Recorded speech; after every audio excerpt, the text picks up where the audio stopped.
feel free to ask. And with that, we'll get going.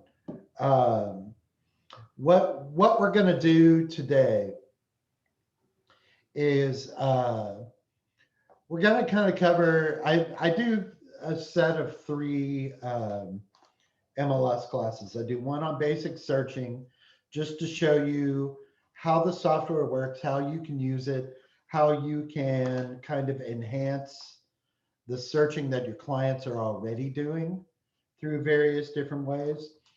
Um, we'll talk about some things that you can do to kind of streamline this, where you can create save searches, where you're going to save your criteria to run those searches again. We'll talk about listing carts, which are extremely helpful things that a lot of people don't use. Uh, we'll go over that. And then this afternoon, we're going to do a class about the sort of automation things called prospecting, where we will uh, show you how we can set up a contact in our system and how we can have the system automatically perform those searches for our contacts. So, is everything good? Volume's good? You can see the screen, everything? All right, let's get rolling then. All right, so hopefully, as you're aware, this is Paragon. Paragon is our MLS software. It's a website. You reach it by going to our single sign-on page. That's at mlsbox.clarity.net. This is where you can access any of the things. Uh, yeah, I'm going to show you how to auto-generate emails of new listings that hit the market. That's what we're going to do in the afternoon class. Unless Kevin and Larry have something different planned. That's what I was shooting for. Okay, so you go to the single sign-on page, you click on Paragon, pulls up our software. Now you can access this software anywhere. There is no app for it. You just go into on your phone, on a tablet, on a PC, laptop, what have you. You can access all your information. Now, the biggest question is that your clients are going to have, and I think you need to think about, is especially at the beginning of a relationship here with a client, what does your client really need a realtor for?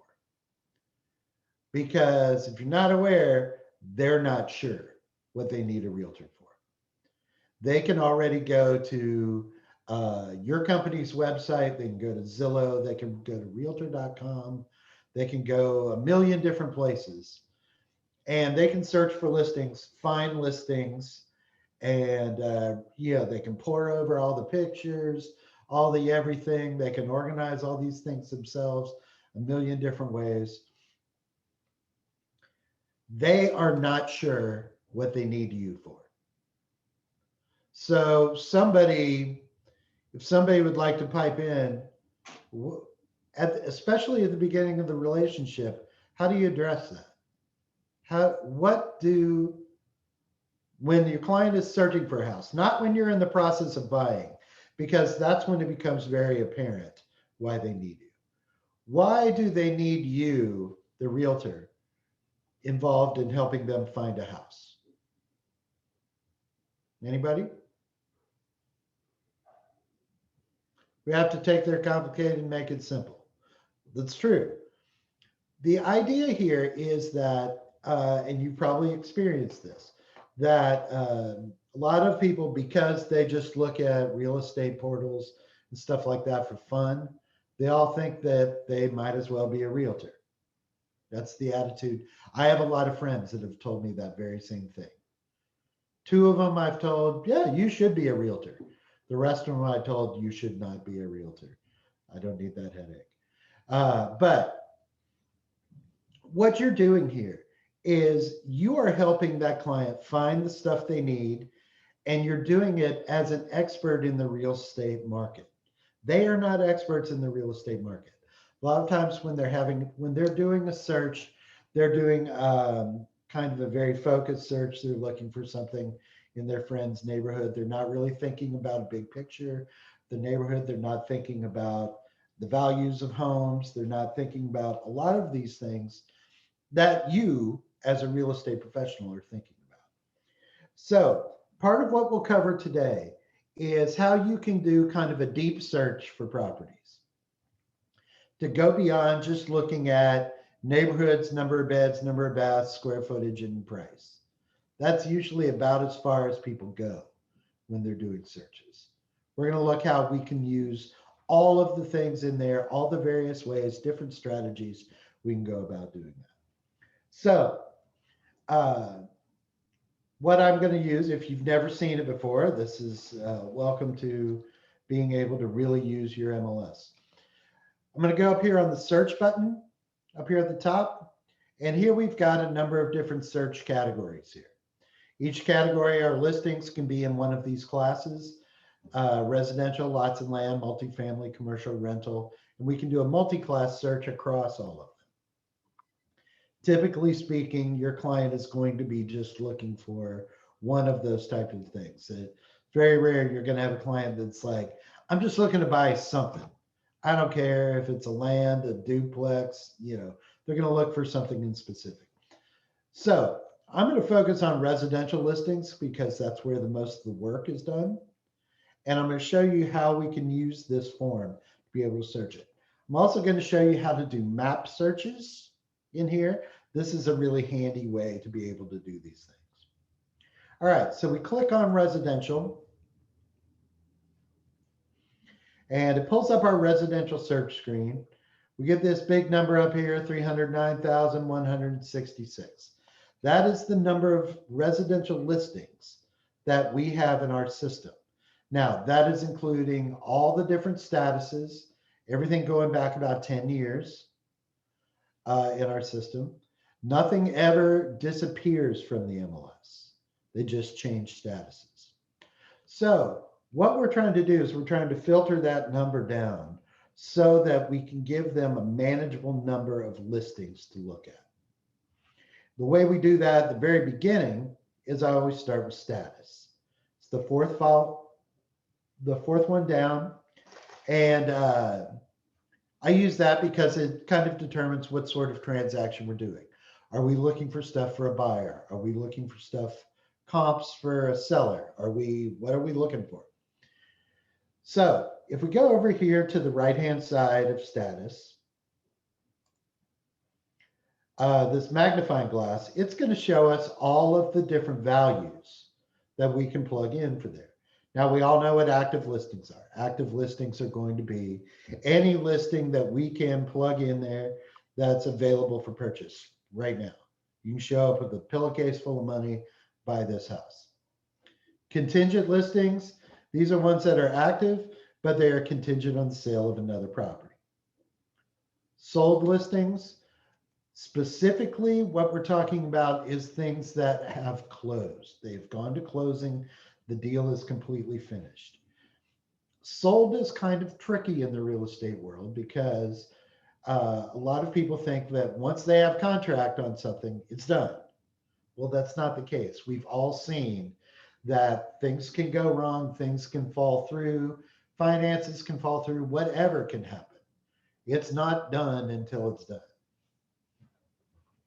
So that's why we have the pending statuses. When there is a contract on something, it goes into a pending status. We also have one called pending continue to show because our consumers, our sellers, understand that also those deals can fall through. So that even though they have a contract that they're working on, they're going to continue to show it. They're not going to put things on pause until the listing is actually sold. Now, when listings reach their expiration date, which you have to enter upon entering a listing, they change to expired status. When a realtor and their seller decide to remove a listing from the MLS, it goes to a withdrawn status, doesn't get deleted off of there. You can search expired and withdrawn listings. Now, these are places that didn't sell. They either sat on the market for their full time and just didn't find a buyer, or the client decided not to go with it, why on earth would you search for these poor, unlovable houses? Anybody? Why would you search? Why do you care about these expired and withdrawn listings?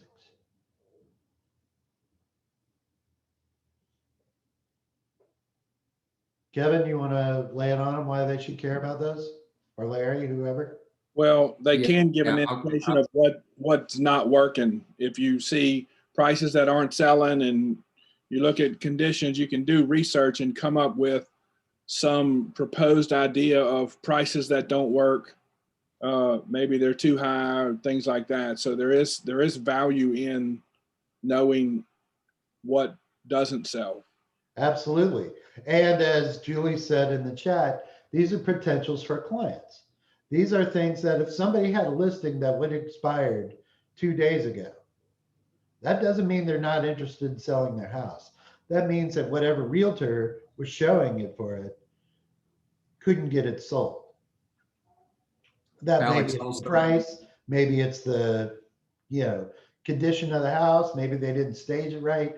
Who knows what it is? Alex, also too, is that if you're looking for a property for a particular client and it's either difficult to find or everything that they're looking for is pending, you could go to withdrawn and expired to potentially find what may work for them as an off the market listing. Absolutely. Get in And touch these with that client, go knock on their door and sell it. yes, absolutely. And these are things that your buyers and stuff like that cannot search for. They don't have access to this data. They don't have access to expired and withdrawn listings on Zillow or even on your company's IDX websites or anything like that. So these are all different things that you want to think about when you are trying to find your client, find that house for your client. You want to think about, you may have to go beyond just seeing what's available on the market here. You may have to do a deep dive to really find what's out there. Now, for right now, we're going to look at what's available on the market first. So I'm going to choose active. So when I plug that in, it plugs in active. You can also always just type it in there. Now, one thing to keep in mind, when you start typing in active, you're going to get two options here, active and all active. All active is going to contain actives and contingents. This really comes into play when you're dealing with prospecting searches, like we'll talk about this afternoon, because you cannot save contingents on a prospecting search. So that's why I always think it's a good idea to be very specific about what you're looking for. So we're going to say active listings, and notice it dropped my number up here down to 1,600. So that's how many active listings in the residential category are on the market right now. Property type, we've got 3 property types in our system: attached single family, detached single family, manufactured and mobile home. Difference between attached and detached is, does the living space share a wall with another property? More often than not, you're going to be searching for attached or detached single family properties. Okay, every time we start plugging in information here, we're getting to a point where we're narrowing this down. We've still got too many in here, but we're narrowing it down for our clients. Now, the thing we want to consider in here is how does information get to the MLS? How does it get there? Do y'all know? Someone takes a new listing and inputs it into MLS. Comes from you, all you people out there. Whether it's you actually entering it or whether it's somebody in your company that enters it for you, whatever it is, when you take that listing, that's how it gets to the MLS.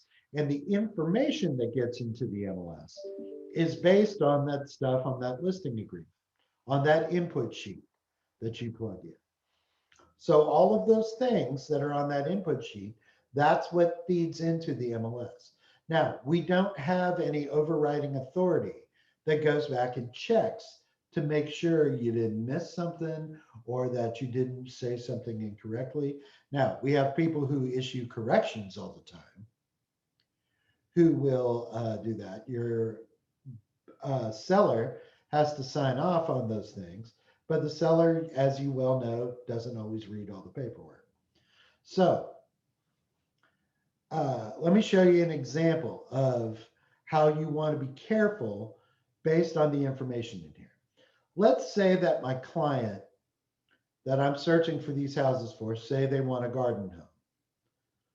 Garden home, small yard, kind of a starter home kind of thing. Well, I'm poking around the MLS and I see in here that under property subtype, among the various things here, I have a garden patio home. So I think that's going to really narrow down my search because I got 1,300 properties up here. I need to narrow that down. So I want to look at just the garden homes. So I plug that in there and it drops it down to 10. Now, does that seem accurate to you? Does that say out of 1,300 listings in the MLS, only 10 of them are garden homes? Does that seem right? Nope. No, it does not. What this means, this search means, is that only 10 of those were marked as garden homes. That's what you want to consider when you're doing your searches here. Because property subtype is not a required field, not a lot of people put something in there. So this is kind of an extreme example, but you're going to find that in there. When you start searching for things, you want to search general and kind of drill down. And sometimes you may have to do some give and take on your searches. Because if you've got a client who's got a laundry list of requirements and you just plug all those in, you may get a very limited number of properties out of that. You want to focus on what are the needs versus what are the wants in there, how we get that kind of stuff happening here. So the garden home thing is not going to help us at all, so I'm going to remove it.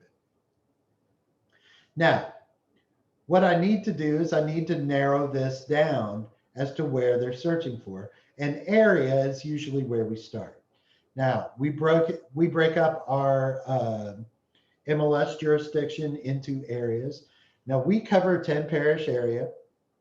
The majority of our listings be in East Baton Rouge, Livingston, and Ascension, but we also cover Iberville, West Baton Rouge, Point Capee, the Felicianas, St. Helena, going into Tangipahoa, going in down toward New Orleans.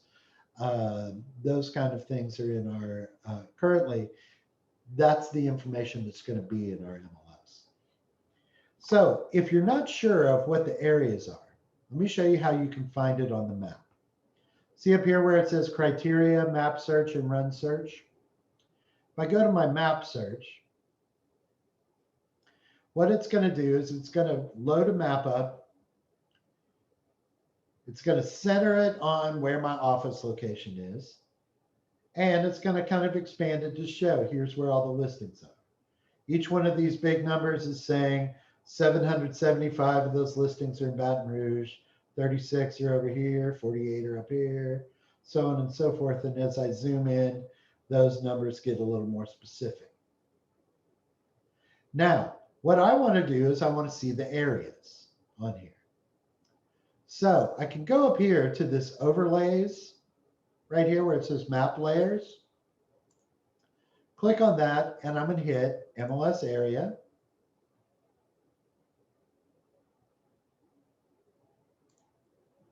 And for whatever reason,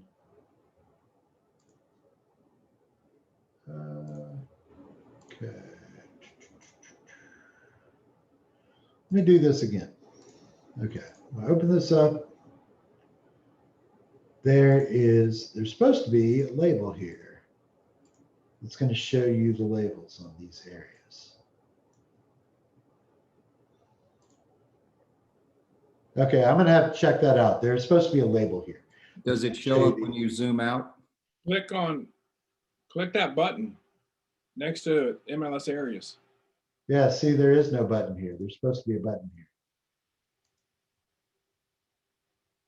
Huh. Does it show up when you zoom out, Alex? No, no, you have to select this labels thing. So I'm not sure what's going on with it. So hmm.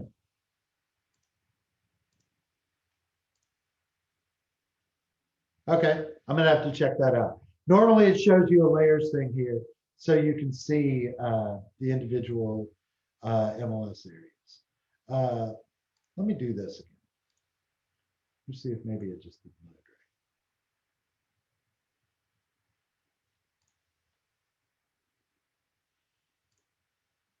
right. Nope. Huh. Okay, I'm gonna check that out. Normally it would show you like an areas thing, and it would show you which areas are which. Alex is gone on mine too, so it's something. Yeah, it's something that's changed. It's some setting that got reset. When I get done with this class, I'll follow up on that and we'll get that taken care of. Okay, so let me get back to my story here. So I'm going to go active listings, detached single family. And let's say I'm looking in South Baton Rouge. Those areas are going to be area 52, area 53. Okay, so now when I go to my map search, I'm going to see where those listings are. They're all down here in South Baton Rouge. That's still a lot of listings for me to go through. So I need to start putting some things in. Now, one of the things that people always want to start with is the cost. They want to start cost first and then work everything else. What I like to do is I like to have a sense of what the costs are for this particular area. What is the going rate for houses in South Baton Rouge? I'm going to put the number of beds. Let's say 3 to 4. Now notice our beds have a min and max in here. So when you are saying a minimum of 3 bedrooms, you're meaning anything with 3 bedrooms or above. 4 bedrooms, 5 bedrooms, 10 bedrooms, 19 bedrooms, whatever is out there in the market. So you generally want to put a max on that. If your client says a 3-bedroom house, but you find a 4-bedroom house that's kind of in their range, they would probably go for it. 5 bedrooms, maybe not. 6 bedrooms, no way. Also, if they say they want a 3-bedroom house, don't show them a 2-bedroom house. It's not what they want. And keep in mind, once you start showing clients something they're not interested in, they'll give you maybe 2 or 3 strikes on that. And then they'll move on to another realtor. There are, at any given time, 2,500 to 3,000 members in our MLS. And if you are not finding what your client needs, they are going to go to one of those other people. So, Excuse me, I'm sorry. Before you get too far beyond this, may I ask a question about when you go to status and property type and area? Whenever you did the first couple of things, it showed you a list. Where did you click to get the list of your choices? over here on the magnifying glass. See, it's not working on my phone. Okay. All right. Thank you. That's what I thought. I appreciate it. No problem. Okay. So we've got 3 to 4 bedrooms. Now bathrooms can be tricky because your bathrooms are split into full and partial beds as to whether it has a shower or tub. So, and we've got one that's a total number of baths. So let's say your client is interested in a 3-bedroom, 2.5 bath house. It's just one of those things that people just kind of stay in. That's what they want. So the total number of bathrooms is going to be actually 3 bathrooms, is what they're saying. 2 of them have to be full.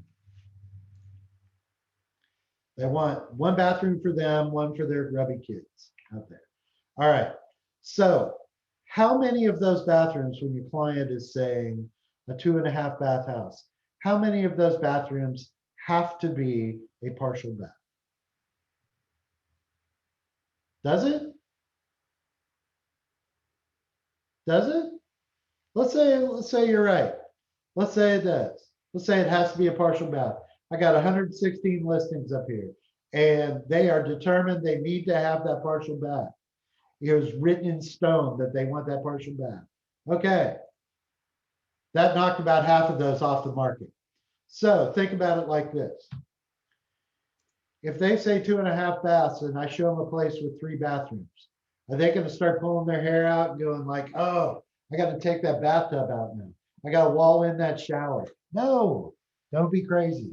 So you want to think about in this that you are satisfying what your client's needs are. They are not going to be thinking about this when they're doing their own searches.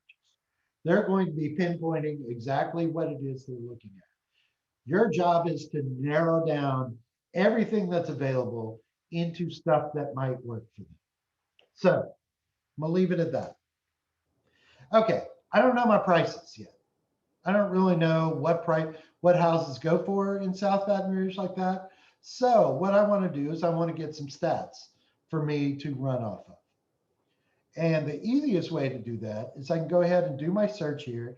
Even though it's 116 listings, it's more listings than I really want to deal with at this moment. But I'm going to run my search.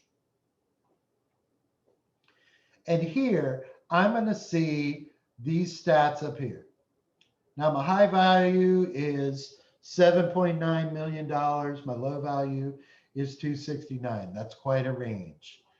But the average house is going for 813. The median price is going for 617. Do y'all know the difference between average and median? And it's not just $200,000.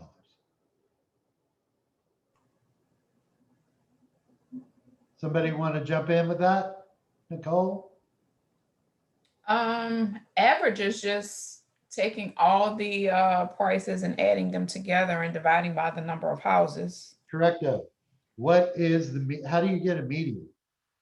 I believe the median is the middle point. It's going to be, if you lined them up from, it's not the middle point. That is the mean.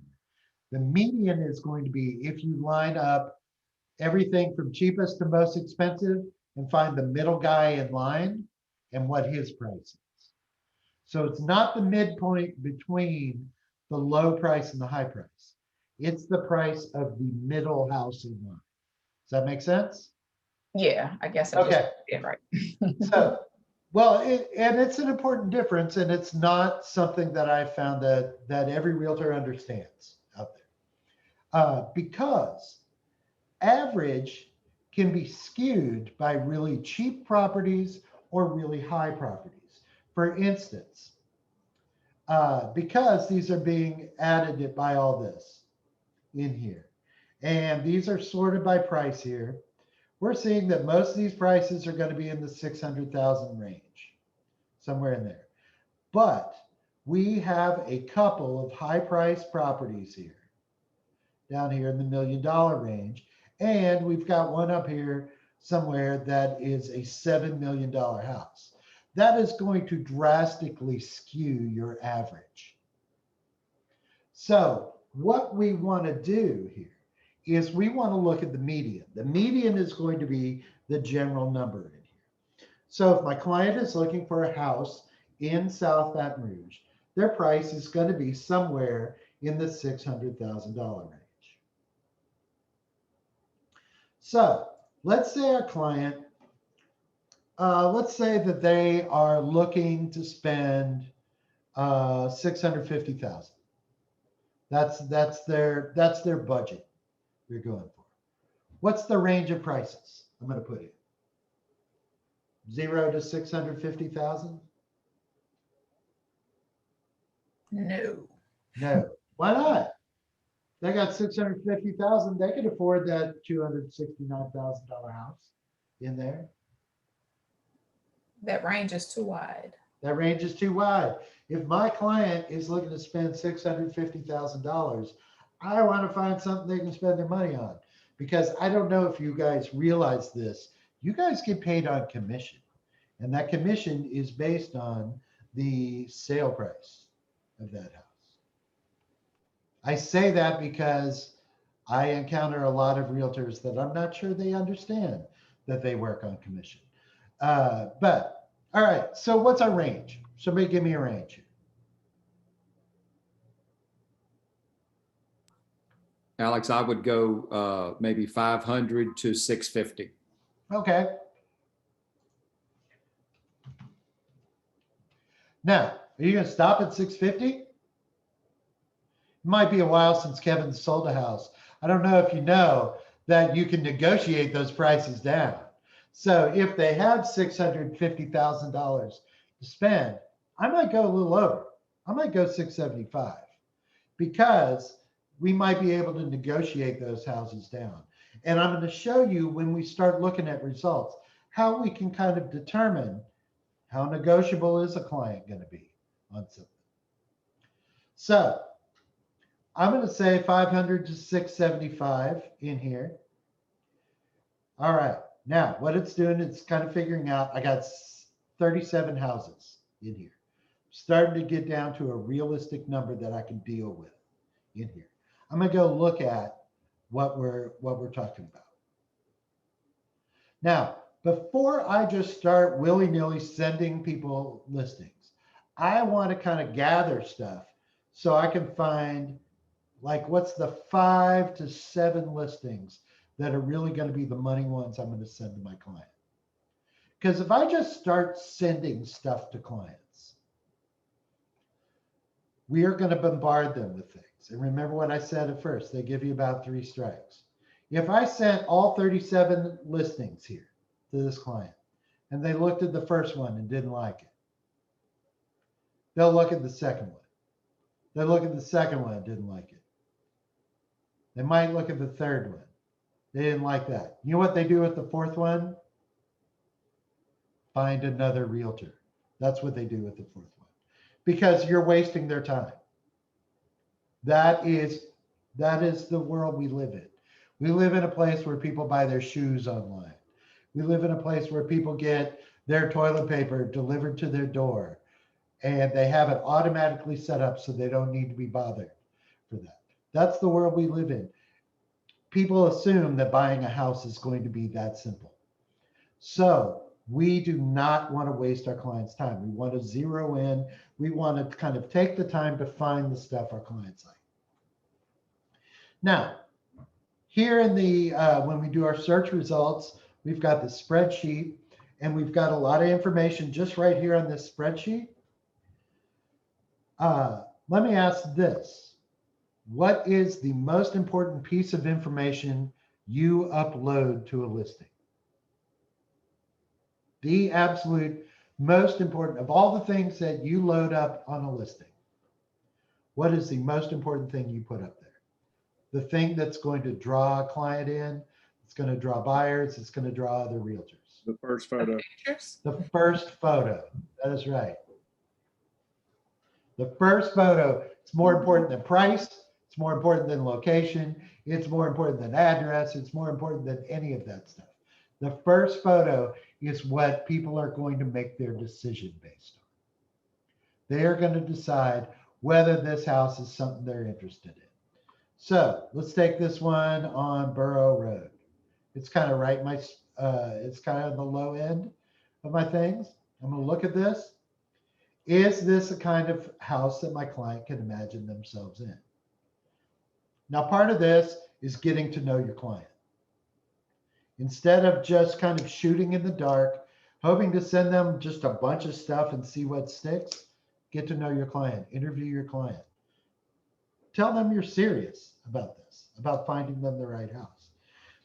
If they are looking for a house with a big yard, this ain't it. Now, there may be some big yard back here, but to me, it is looking like this house is going to be right up next to other houses. It's got a big driveway and a garage in the back, but this doesn't have a single bit of yard in it. Whereas something like this one on Woodgate, nice yard, nice area out here, very family home. Now, if I start finding houses that I think are going to be right for my client, what I can do is I can save those off to a listing card. And I'm going to do that because I know I am a human being, and it turns out most realtors are human beings, and they are terrible at remembering things. Realtors like to think they're really good at remembering things, but they aren't. And so I don't want to have to remember this house on Woodgate, especially in Woodgate, because every street in that neighborhood is called Woodgate Drive, Woodgate Court, Woodgate Boulevard, whatever in there. I want to save this off so that when I go to it later, I can see, is this really the best of the things I can pick to send to my client? So what I'm going to do is I'm going to save it to a listing card. Listing card is kind of like an Amazon wish list for your listings, that you can save them off for whatever reason you're saving them. You can, like if you're looking for comps or if you're looking for potential houses for a client. I'm going to go and I'm going to check off this house. I'm going to go to save and save to listing card. Now, I'm not connecting it to a client at this moment. I'm saving it just for myself. So I'm going to create a new cart. Houses for James Holden.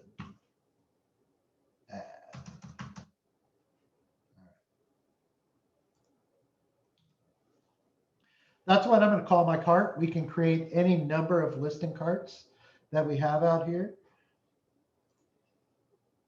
I'm going to save this current listing right there. I'm going to save it in that cart. Now, I'm going to look at some of these other ones. This one is kind of interesting on Sunset. Look at this. All right, they got this nice outdoor space, kind of modern, very cool. In here, I go through my photos. In here, nice yard. This thing is golden. I like this house. This is just right. Cabinets are kind of outdated. As you'll see, everybody needs to have a white kitchen with blue cabinets right now. That's the hot color. All right. So take this guy. I'm going to save it as well in my listing cart because this is one I want to hold on to. Now I've got a listing cart created already. So I'm going to put in this.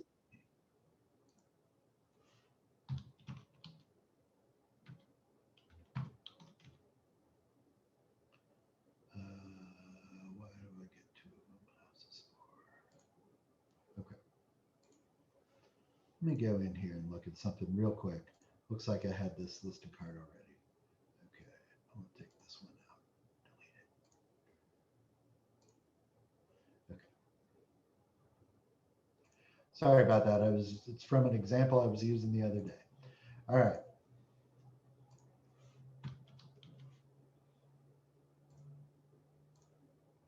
Okay, got this guy saved in there. All right. Now, this is just from looking at the photos. There's obviously a lot more detail in this. So I can go ahead and click on the MLS number. It brings up our agent full with photo report. This is going to be an agent report that gives us the most information up here, still has the photo up here, still has everything in it. Now, this house is well within my client's range. It's all good here. If I scroll down, I'm going to see, here's all the stuff about the, the features on the house, all the different room dimensions, all that stuff. Here's all the remarks here I can look at. If I scroll down, because this is an agent report, this is going to give me some of the proprietary information that clients don't receive in other things. In other words, like the realtor remarks. Here, various things considered in here, closing, where the closing will take place, all this kind of stuff that they put in here. It also has the name of the list agent, the list office, co-listing agent. It's got a spot where I can schedule a showing directly in showing time. I can go ahead and write an offer right now in Instanet. What it'll do is it'll create our Instanet transaction so I can write an offer for it. It gives me my compensation amounts. It gives me all this information on this. Now, why wouldn't I want my client to have this? Why am I being sneaky like this and not telling my client all of this information?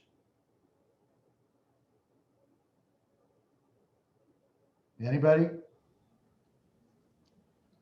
Is it because they'll go right to the listing agent? Of course they'll go right to the listing agent. They don't care about you. They ain't in this for you. Look, your clients have such a misunderstanding of the relationship of this. They're thinking that if there is $24,000 commission, that you, Sean Burns Dempster, is getting all $24,000 of their hard-earned money out of their house. You're taking that out of their children's mouths, so you can fill out some paperwork to sell their house. They don't understand this, and they would go directly to their client. They would go directly to the list agent because they don't know how this business works. They figure like, well, this person's selling the house. I should just go talk to the person selling the house. Yeah. What they don't understand is when they do that, they're not getting an advocate for their side of the deal. Houses are different from buying anything else in your life. You have a lot of negotiation that goes on in these things, and you want somebody who's being an advocate for your side of things. Not to say that you can't do dual representation and that it works sometimes. It does sometimes. More often than not, though, your client is going to be in a better situation if they have somebody working on their side. All right. So these are the things we would not give to our client. What we've got is, if you look under reports, I can go over here, and one of my reports is the MLS client view. This is going to be a version of that report that's still got that information about the house, about the property. It's got all the listing info, but it only has our contact information down at the bottom. It does not have any of that proprietary information. You want to think about that when we're printing reports to give to our client. We don't want to slip up and accidentally give our client some information that we really don't want them to have. Okay. We'll get to that when we're doing our final presentation of listings for our client. We go back to my agent report here. Now, right underneath the photo, we have these little action buttons here. These give us a number of different things that we can view. If we mouse over each one, it'll tell us that. Like the CRS data, that's going to be from our tax database. This will show you everything in the tax database that we have on this particular house. So we can show sale histories here, whatever, all this kind of stuff in there. One that's really important here is the history. Now, if we look at this the history on this listing, we can see that they listed this particular listing at 625. And then a week later, or 11 days later, they dropped it to 615.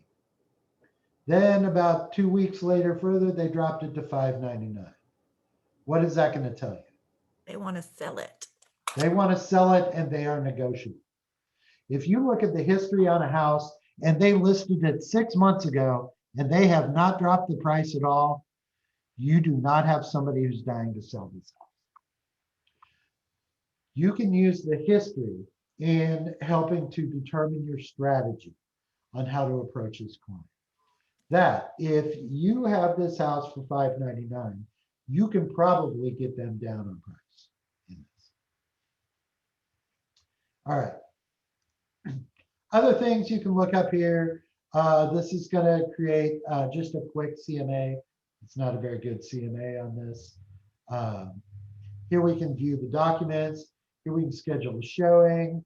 Here's where I can pull it up in Instanet, so on and so forth. All right. So if I want to kind of go through these listings that popped up and see which ones I like, I can go up here to this control rather than going back to my thing. One thing you never want to hit in Paragon, don't want to hit the back button. The back button will basically log you out of Paragon. Yeah. Because this is all set up to run in one screen. So what we're going to use here is we're going to use the this little control that it allows you to kind of dice through these. So I can go to my next listing, decide if this is one in here. I look at this house, all I'm seeing is, man, this is a cute house with two giant walls right on either side of it. Next. That's how important your first photo is. There's that one I already liked. Hey, this one looks cute. I think I got that one already. I'm gonna go here. Oh, look at that. Look at that pretty landscape. They're gonna love it. So add it to my listing cart.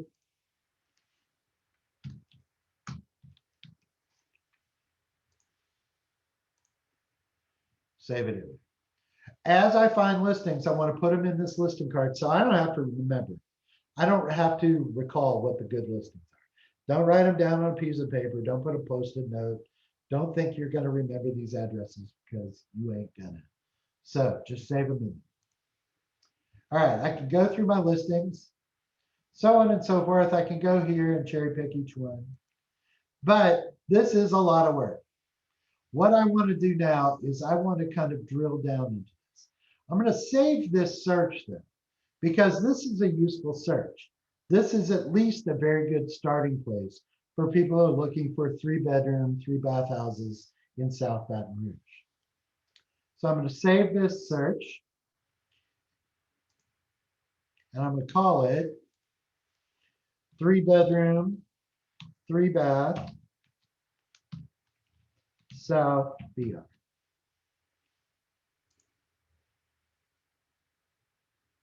All right. So what I've done is I've saved that criteria so that the next person that comes in and says that they're looking for a 3-bedroom, 3-bath house in South Baton Rouge, I've already got a search started for that. So I can go to search, save property searches, and boom, there it is. What it'll do is it'll pull up on that moment in the database what matches our search. It is a good idea for you to go ahead and create saved searches for any of those normal things that you do frequent searches on. Saved searches are also how we do prospecting, which is what we're going to talk about this afternoon. All right. So your client's got some specifics they want on this house. They're not just looking for a house with bedrooms and baths. And the first thing they're going to throw at you is they want some square footage. And they got a specific idea of square footage. You want to be careful about square footage. Not all square footage is created equal. It has to do with the layout of the house and things like this. So they say that they want a minimum of 2,000 square feet. It's not an unreasonable request here. I can put in a minimum of 2,000 square feet. But keep in mind this. They say 2,000 square feet. Their perfect house might sit there on the MLS that's got 1,925 square feet. Not that big a difference. If I put in 2,000 square feet, it would cut that out of the mix. Now, this didn't work in here. Say they need 3,000 square feet. All right, that cut it in half in there. I am always kind of leery about searching on square footage in there. Because your clients may say, I need this much square footage. What they need is a house that's going to fit their furniture and fit their lifestyle in there. They don't need a certain number of square footage. It's not like you can go to the square footage store and just buy some more to tack onto your house if there's not enough. So you want to think about those kind of things. All right, I'm going to go down to some of these other sections where I can drill in. Here's the approximate age section. This is where we can put in things about the age of the house. It's kind of broken down into these categories: 1 to 3, 4 to 5, 6 to 10, so on and so forth. If you are going to do a search on the age of the house, that they're looking for an older house, but they're not looking for one that's ancient, I would not just say 21 to 20. I would do the ones on either side of it. just so you get a little bit of range in there. Because even if they say, I don't want anything more than 30 years old, sure, but the 35-year-old house that might be sitting there might be perfect for their client. You want to keep in mind those things in there. See, that drops me down to 9. I would probably not do this at all in there if I was searching. Now, I am not a realtor. I have never been a realtor. I have just worked among the realtors for quite some time. So I do have some understanding of how these work. But in my opinion, if I was searching for somebody, I would tell them not to focus on the age of the house. I would focus more on the condition of the house. All right. If I go down to some of these other sections, like additional lot and location criteria, here we're going to see things like if there's a pool on the lot, if they're crazy enough to want a pool in there. Pool sounds like a lot of work to me. I'd rather have a friend or a neighbor with a pool than have a pool myself. But if they want a pool, we can go in here and say yes, that they want a pool in there. This drops it down to 2 listings. My client is definitely interested in a pool, so I'm going to put these 2 in my listing card because I want to keep those in mind. I do a search. I'm going to take these 2 and I'm going to put them here in my listing card.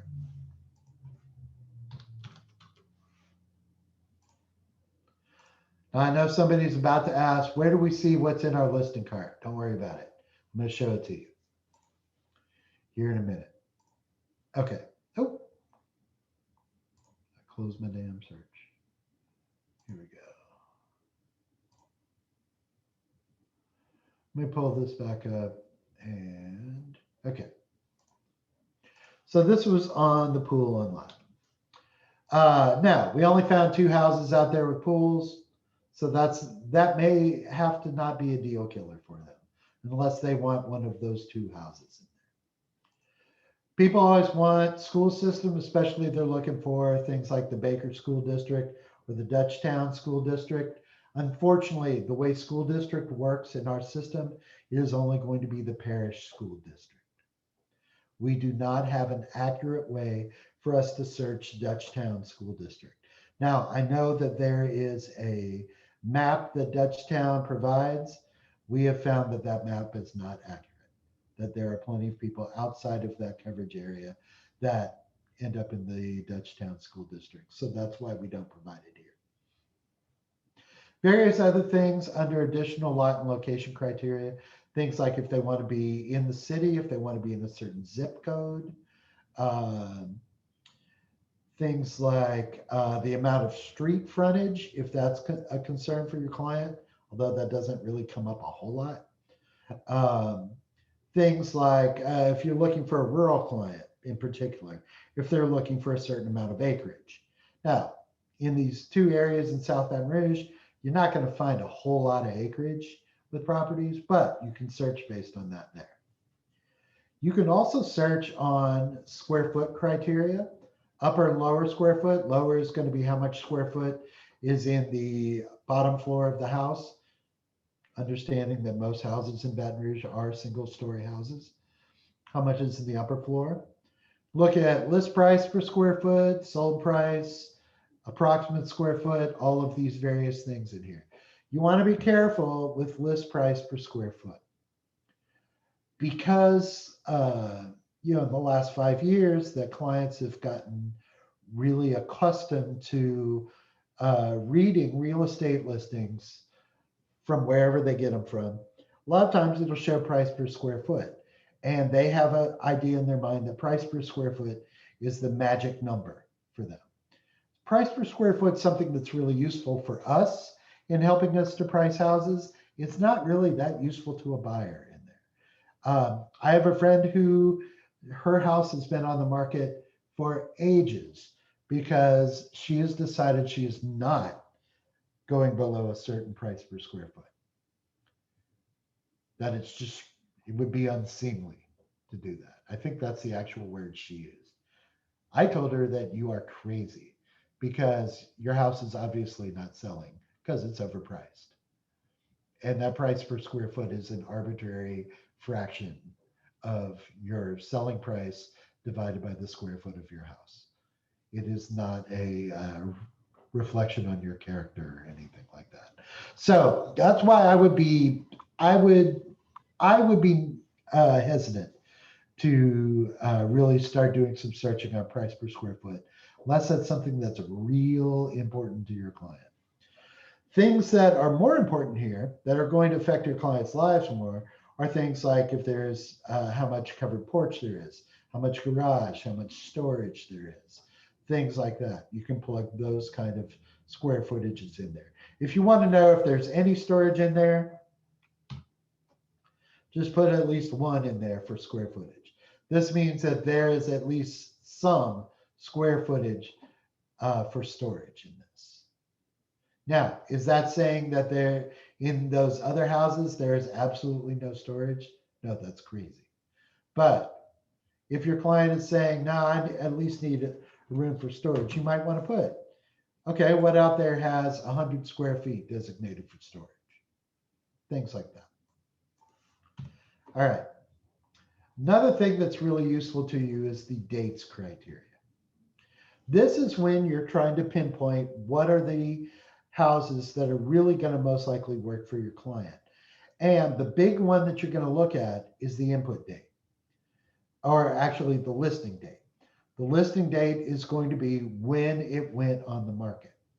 And the reason we might want to focus on that is because if I'm looking for houses for my client, I may not want to look at stuff that has been sitting on the market for months and months, because there may be a reason they are sitting on the market for months and months. Maybe a reason they haven't sold. They're overpriced, something on that. They may not be where I want to start. What I want to start is, what are the new listings out there? So I can go under listing date. I can plug in the range here, and I can say, let's look 7 days back. What has been listed in the last week there? I pull these up, and now I can kind of go through these and see which thing's in here. Now here's one in Riverbend. They're awfully proud of the fact that they're Riverbend. In fact, they didn't even show us the house. They just said Riverbend. When I get here, maybe that's why, because that's not really the most gorgeous front yard view.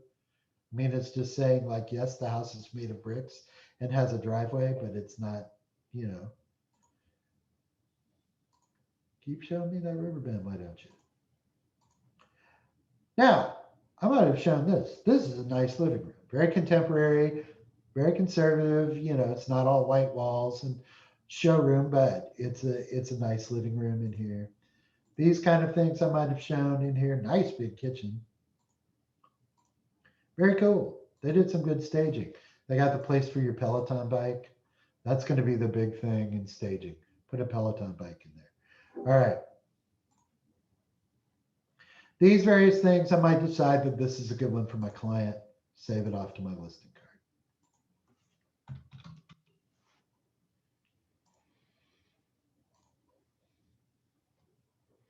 All right, let's look at some of these high-end number ones here. Let's look at this guy.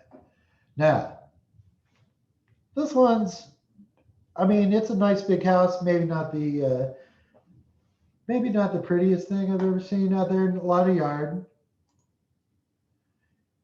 Man, for $600,000, rake that front porch, y'all. This is one of those things you want to consider in there. In that this house may be fantastic. It kind of doesn't look that great from these first couple photos. Like, dude, trim these trees, rake this stuff, power wash the house, y'all. This is a mess. Okay. These are like iPhone photos.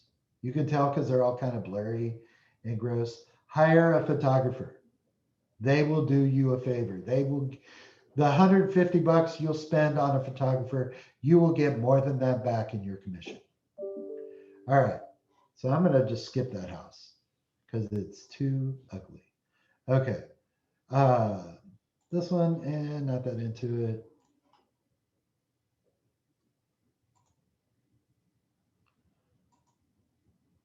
Not wowing me. This one's cute.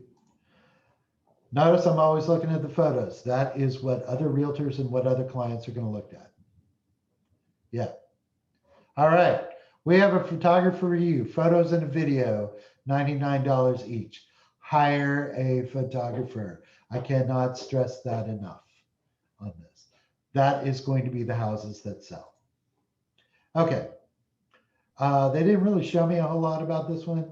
Hey, Alex. Hey, Hey, listen, if you shared this and I missed it, I apologize. But one thing I'll share as well is something really good to keep in mind. When you begin to list real estate and fill out the residential input sheet, the 5 pages of the residential input sheet, don't forget that when you're searching for houses on the buyer side, that you can in turn search for any of that information that exists on the residential. oh yeah, absolutely. We're going to get to that. We're just about to jump right into that. Because all of those things, you never know what someone's searching for. Okay, so here we can search all these dates and stuff like that. We've got a couple other categories, stuff that you're going to search on less. Construction, you don't do a whole lot of searches on that unless there's a builder you're desperately trying to avoid on there. You can search stuff by agents. Here's a thing that you may not know. You can search what any other agent in the MLS has listed and sold. You can search that by plugging in that agent or that buyer's agent in here, in here and see what stuff that they have sold.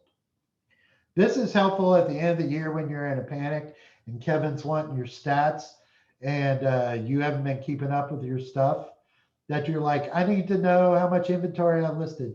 I need to know how much stuff I've sold. Plug yourself in as the listing agent. Put the status as sold. Put the sold date as the last year. There's your inventory. If you want to see what stuff that you have sold, not listed, but sold, just put yourself just as the buyer's agent and it'll tell you what you sold. Don't put yourself in as both because that's going to show what things you were a dual agent for. All right. We've got miscellaneous criteria down here. That's got things like the association fee, if your client's really concerned about neighborhood associations, things like that. The rest of the stuff, you don't really use that often in a search. Here's what you do use often in a search. You're going to use the remarks. Let's say that my client is looking for a gourmet kitchen. I don't know what a gourmet kitchen is. It's one of those things. It's one of those words people use. But so what I'll do to help me in this search is I'm going to search the remarks for the word gourmet. I got 7 houses here that have the word gourmet in it.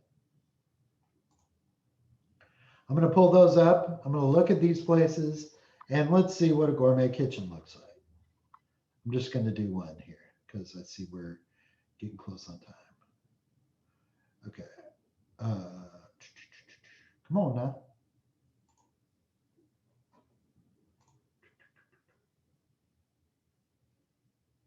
Okay. Yep, there it goes. All right. Let's see what this gourmet kitchen looks like. Okay, they were smart because they were really trying to sell this gourmet kitchen. So they put it right up front. It's the first photo in there. Stainless steel appliances, nice clean cabinets, sink with an island, all that stuff, the built-in stove, all that stuff in there. That's what might say gourmet kitchen to somebody. Now, somebody's got real specifics as they want on here. That's where we're going to start looking at the features. The features are going to be in these categories right here. Because the remarks is going to be a more subjective thing. Features is where we get into the nitty-gritty of what people are really looking for. All those different amenities. If I do the magnifying glass next to it, here I'm going to see there's a million different things you can search on. Things about the exterior, things about financing, things about the foundation, blah, blah, blah. You can search all this stuff in here. Hey, Alex. Yes.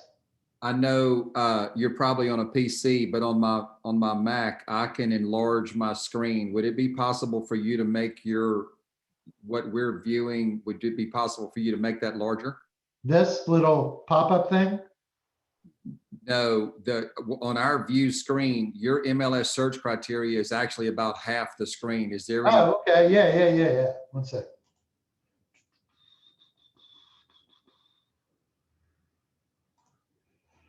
Let's see.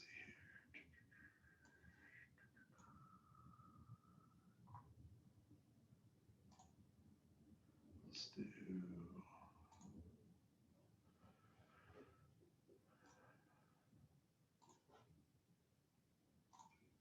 There, that work? All right. So I'm gonna go down to my features here. And if I look at my features, here it's gonna see, I got a million different things in here that I can search on. Different categories like the parking, the roof, the siding, the whatever it is, waterfront kind of things in there. So if there's certain things that my client is looking for, I can plug those in the features. Now, they have a must have, must not have, must have one or more. Let me show you how that works. Let's say my client is looking for waterfront property. So I'm going to type in waterfront. And I'm going to say a waterfront lot.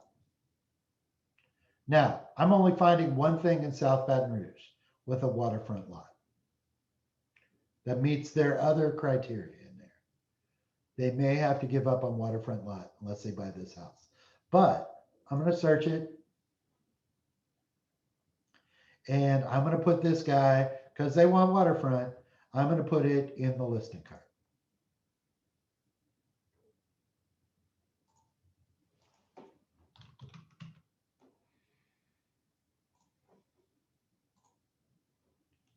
All right, go back to my criteria.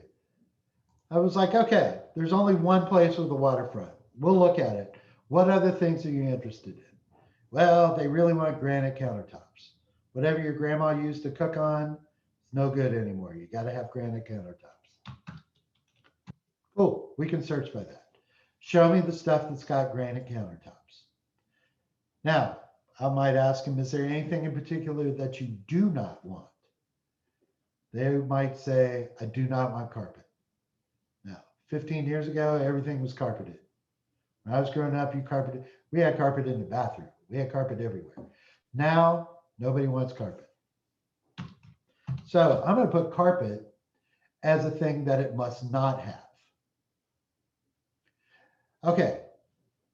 And I was like, what else? What other kind of things do you want? Give me some options here so I can find out what's in there. They're like, they really like a fireplace. Fireplaces is tricky in the MLS because the way we do fireplaces in features, if I go into here and I go look, maybe features pull up, I'm going to collapse them and go here under fireplace. They don't just have, does the place have a fireplace? It's got fireplaces broken down into 1, 2, 3, double-sided gas, masonry, blah, blah, blah. All this stuff for fireplaces. I don't really care. My client is interested if it has a fireplace. So I'm going to say must have one or more and just choose all these fireplace options. Because that way it's got one of them. I don't know what the clients out there have listed their fireplace as. They may have said that this place has a fireplace, but the realtor may have said, well, it's a gas log fireplace. So they just put gas log. They didn't put one fireplace on there. This is to Kevin's point. When you are plugging in the stuff from the input sheet, be as thorough as possible because you never know what people are searching for. You may say that this house has a gas log fireplace and say, all right, when I enter it, I'm going to check gas log fireplace. Also be sure to check one fireplace as well, because we want to make sure we're catching people that are in there. Maybe there's probably most people who've got it in there that can care less what kind of fireplace it is. They really want a fireplace just to put some pictures and hang stockings at Christmas. So I'm going to put those in there. So now I've got 4 houses out here with granite countertops, no carpet, and some kind of fireplace in it. I do my search, find these listings. I'm going to just take these bad boys and I'm going to put them in my listing card. Some of them may already be there. It's okay. It's not going to put it in there twice or anything like that.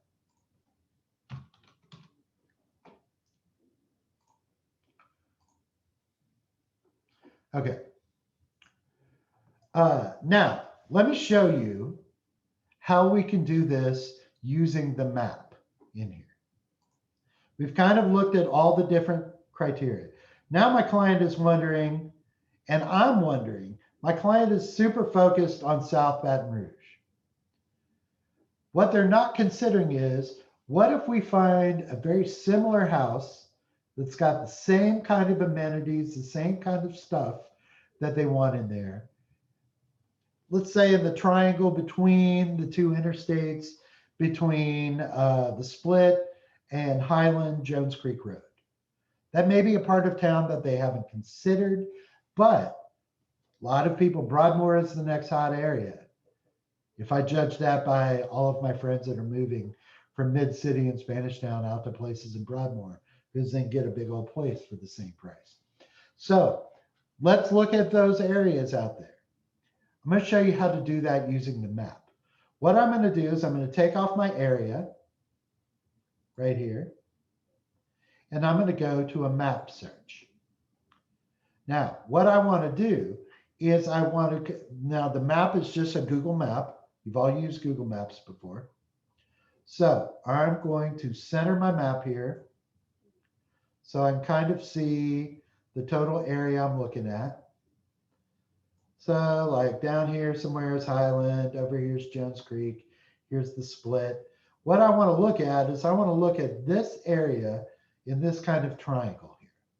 Now, if I did my MLS areas, it would show you which areas it is, and which is fine, this kind of area over here, but this area extends all the way down to Hoosier 2 Road. My client is not looking to live way out here. So what I'm going to use is I'm going to draw on the map to be able to do my search. The way I do that is I go here where it says draw.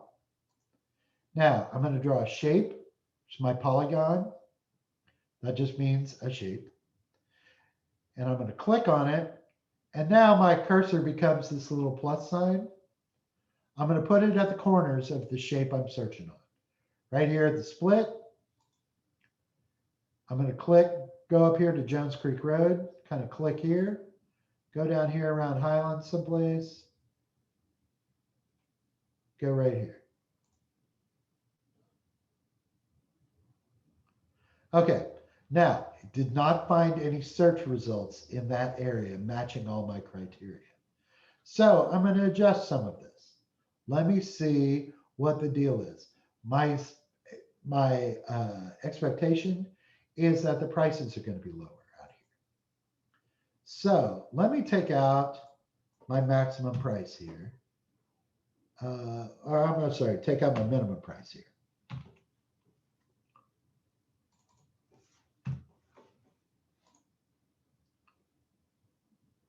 Okay, so I found 6 houses. They were lower than my minimum price out here, but it's finding this same kind of stuff out here for my client. If I run my search out here, it's going to show me the stuff out here. Now, I'm not going to send this $275,000 house to my client. I'm going to kind of stick close to their price range. We were talking 500,000.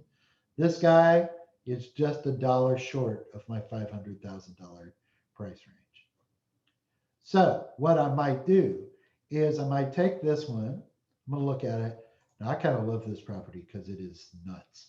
It comes up in my stuff all the time.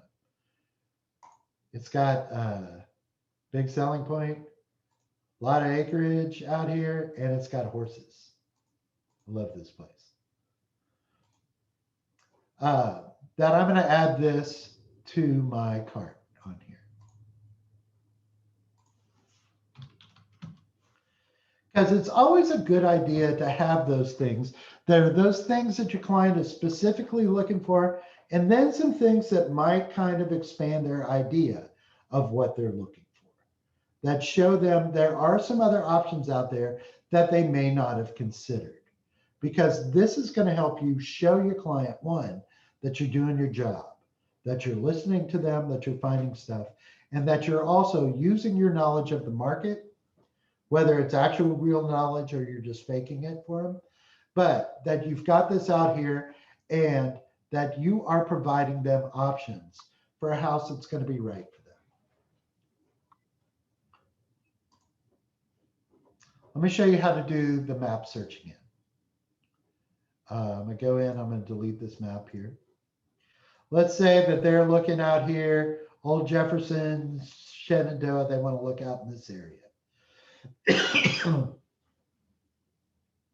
So I can do draw, polygon shape, and I'm going to say here, whoop, here, here, here, whoop.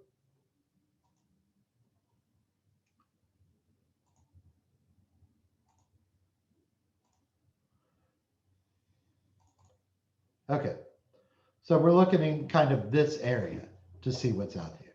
Now we're finding some stuff that was just outside of that triangle. That's out here in Shenandoah, a place they may not have considered before, that is going to match their criteria.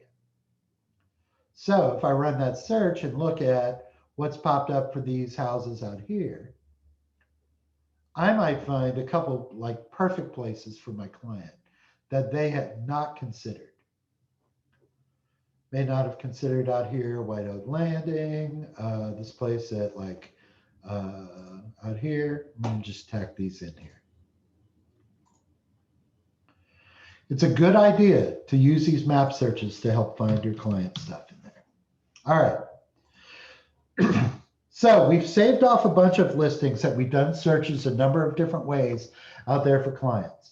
Now what I want to do is I want to go look at those things that I've saved off and decide which ones I'm going to send to my client. So I'm going to go under here, search, and look at listing cards. Here's my listing card here. Now, if you click on the name of the listing card, it brings up a thing to maintain the listings. It's not really very helpful to me.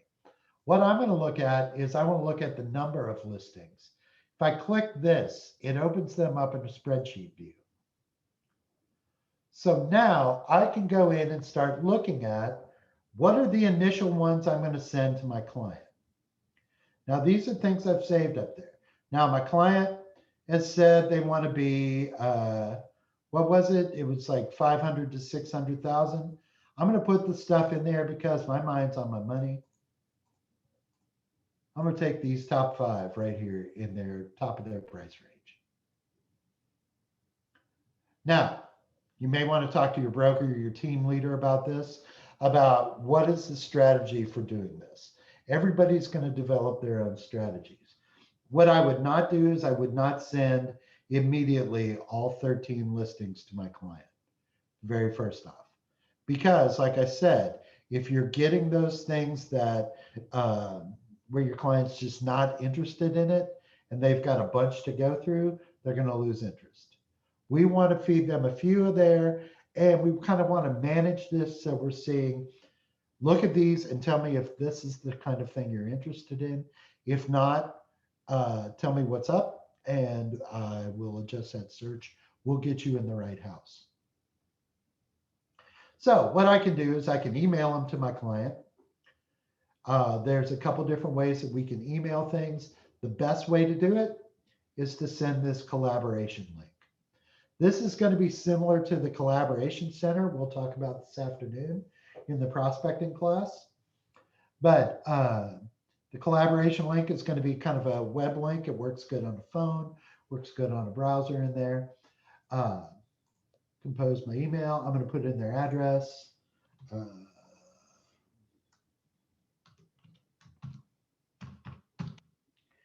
going to do it just so I can show you what it looks like on here when they receive it. Here you can put in here, it's like, hey, James, check these sweet houses out. All right. So I sent it to my client. Now, I'm gonna pull it up here on my phone.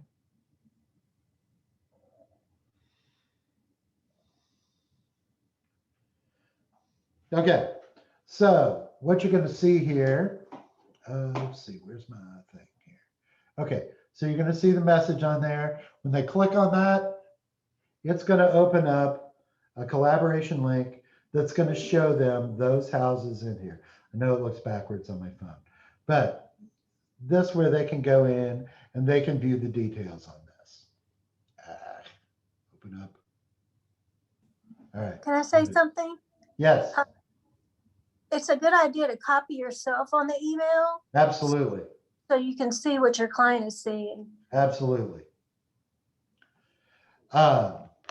Now, we can also text listings to a client. So now, when you're texting listings to a client, what you're going to do is you're going to have to make them a contact in your system. So I'm going to go up here where it says share and text. I'm going to create a new contact. James Holden.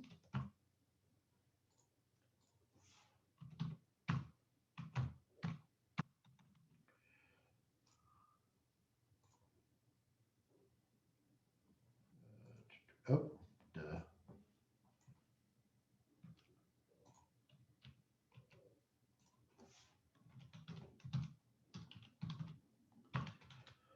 Okay. Alex, can I jump in and make a suggestion there? Sure. Hey, what Larry and I recommend to everybody on this call is that you, and I love what Alex is showing, but what Larry and I find a little bit more helpful is to put yourself in here as a contact. And when you text a link, share it, send it to yourself, Yeah. copy it and paste it to send it to a contact that you have in your phone or to the person that you want to send it to, and add a little bit more language to it, right? Sure. Hey, James, I wanted to send you a link to the properties that we talked about. Please let me know what you think. See the link below. Yeah, that's a very good point because this is kind of what you receive. You receive a message that just kind of looks like this, that just says so-and-so sent you some property stuff. And then when you click on it, it's going to pull up that same kind of collaboration link that the emails did. So it's a good idea to do that because then you can personalize the message. If not, if you do this and you send it to somebody in there, make sure you do a follow-up text on it to them. Okay. Also, if you're going to create a printed report, let's say these 5 listings are the ones we want to create a printed report. We go to print. Now, if I just choose the first option, print, it's going to just print what's on the screen, not what I want. I'm going to create a printed report. I'm going to take off this spreadsheet because it's not really what I want here. I'm going to go down here to my MLS client view. I'm going to add that in there. I'm going to add a Google map. And come on. And then I might add, let's say, what else do I got? Let's just do this CMA quick view just to have that in there. Okay, so I'm adding different pages to my report. What it's going to do is it's going to create a PDF out of this. When I hit print,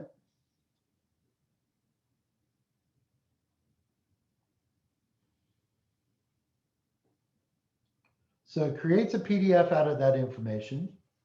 And now it gives me the option that here I can view everything I want out of this. Here it's going to show me my MLS client view. You want to make sure you are not giving your client the agent view of reports because it's going to be giving them information you don't want them to have. Here it's got my MLS client view. Here it's got a Google map showing where all the listings are. Here it's going to show, I don't know why this view in there. All right. But here it's showing you the stuff that you want in there. If it's what you want, then you can print it, you can download it, you can do whatever you want with it in this point. So to sum up here, what we've done is we've talked about a number of different ways to do searching, how you search beyond just the basic bedrooms and baths, neighborhoods, those kind of things, how you do kind of a deep search to find what it is your client is looking for. You can use the map, you can use any which way that you want to do it. You're going to find that you end up doing a number of different searches for your client to be able to find everything that's going to match all their various needs and wants there. What we're going to cover in the afternoon class is we're going to take this stuff that we've done now and we're going to look at automating some of that. Whereas if you know what your client is looking for, we can create those automatic searches so that the system will automatically email those as they come on the system or when there's price changes, or how to deal with all of those kind of things. All right. Does anybody have any questions or anything you want me to go over? Anything like that? I'm happy to do so.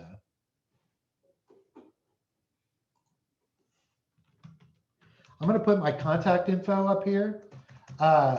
Keep in mind that we here at the board, you guys pay our salary.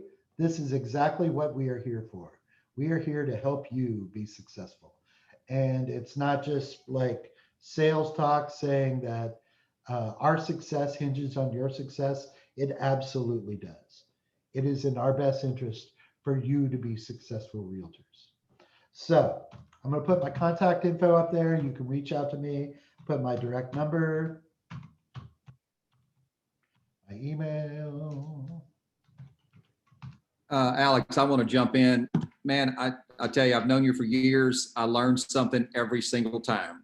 And I think, one of the things that I sent in an email invitation to everyone about this call is that, MLS will do some amazing things.